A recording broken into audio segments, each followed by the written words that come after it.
एक फौजी की दिल छू लेने वाली कहानी। ये कहानी एक सैनिक की है जो वियतनाम में युद्ध के लिए गया था। युद्ध समाप्त होने के बाद जब उसके घर लौटने की बारी आई तो उसने अपने माता पिता को सैन फ्रांसिस्को से फोन किया। माँ और पिताजी, मैं घर आ रहा हूँ, लेकिन घर आने से पहले मुझे आपसे एक बात पूछनी है। मेरा एक दोस्त है जिसे मैं अपने साथ घर लाना चाहता हूँ, क्या मैं उसे ला सकता हूँ? बिल्कुल बेटा, ये भी कोई पूछने की बात है। हमें तुम्हारे दोस्त से मिलकर बहुत खुशी होगी, माता पिता ने जवाब दिया। लेकिन पहले एक बात आप लोग जान लें, सैनिक बोलता गया, युद्ध में वह बहुत बुरी तरह घायल हो गया है। उसने एक बारूदी सुरंग पर पैर रख दिया था और उसमें उसने अपना एक हाथ और पैर गंवा दिया है। उसके पास कोई जगह नहीं है जहां वो जा सके, इसलिए मैं उसे अपने साथ रहने के लिए लाना चाहता हूँ। उसकी यह बात सुनकर उसकी माँ बोली, बेटा, तुम्हारे दोस्त के बारे में जानकर हमें बहुत दुख हुआ। हो सकता है हम उसके रहने के लिए कोई जगह तलाश कर सकें। नहीं माँ, मैं चाहता हूँ कि वो हमारे साथ रहे। लेकिन बेटा, अब पिता ने कहा, तुम समझ नहीं रहे हो कि तुम क्या चाह रहे हो। इस तरह का अपाहिज व्यक्ति हमारे लिए कितना बड़ा बोझ होगा।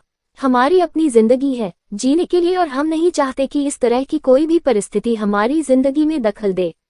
मेरे हिसाब से तुम्हें अकेले घर आना चाहिए और अपने दोस्त को वहीं छोड़ देना चाहिए।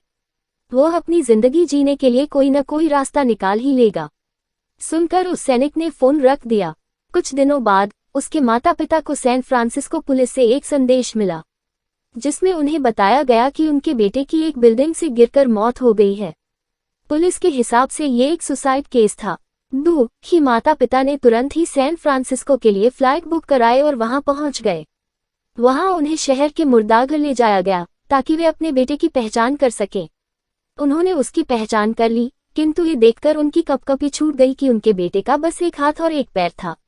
दोस्तों, इस कहानी में जो माता पिता हैं वे हम में से बहुत से लोगों की तरह हैं जो अपनी सुविधाओं को सबसे अधिक महत्व देते हैं। वे उन लोगों से प्यार करना या रहना या समय बिताना चाहते हैं जो दिखने में अच्छे हैं, स्वस्थ हैं या फिर जिनके साथ रहकर उन्हें मजा आता है। वे ऐसे लोगों को पसंद नहीं करते जो देखने में स्वस्थ, सुंदर या स्मार्ट नहीं है या जिनके साथ वे मजा नहीं कर पाते या जो किसी भी रूप में उनके लिए असुविधाजनक हैं। वे ऐसे लोगों से दूरी बनाकर रखते हैं, लेकिन कभी कभी उनके ऐसी व्यवहार के कारण उनके सामने ऐसी परिस्थितियां उत्पन्न हो जाती है जब उन्हें पछताना पड़ता है। आइए लोगों को वे जैसे हैं वैसे ही अपनाएं और जरूरत पड़ने पर उनकी मदद करें।